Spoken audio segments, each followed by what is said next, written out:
Do you know the difference between what your heart is saying and what your mind is saying?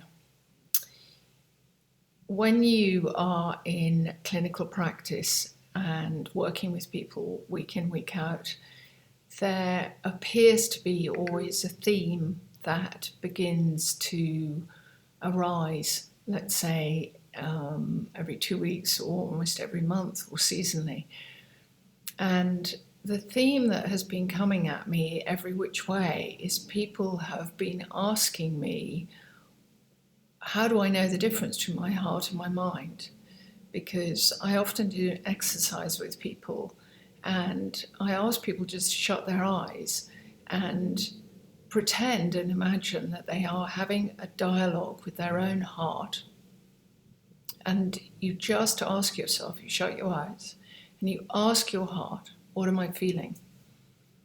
And very often it's a surprise that a word will come up to describe a feeling. And yet, people, if they're just asked, they will automatically tell you what they think they're feeling, or they will tell you what they think the world needs to hear, or what they in fact want to hear. Rather than, and let me give you a very good example, when we're really close to our best friend, our lover, our husband, someone that we're with every single day, we will often pick up the mismatch that we present each other with. So let's just pretend you who are listening to this, you're my best mate.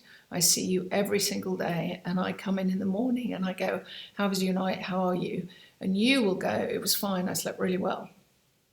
I will know automatically that there's a mismatch going on. You're not fine. And in fact, you didn't sleep very well, but you've sort of automatically answered for whatever reason.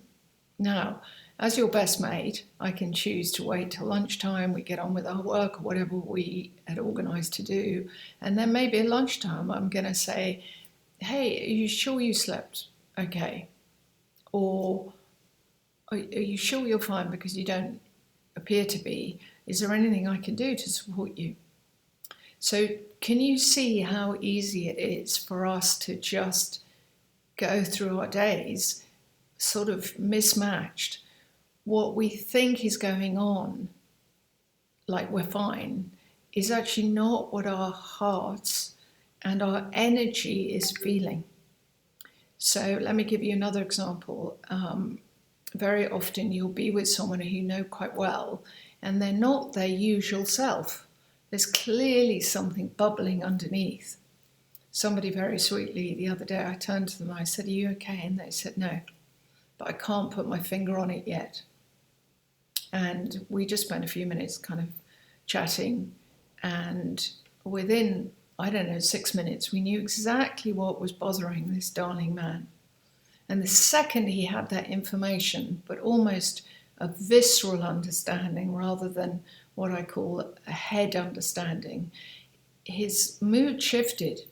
He went from being bothered and unhappy momentarily and a little bit discombobulated to relieved. And it's like, oh, that's what's going on. So it's a real hard what's going on.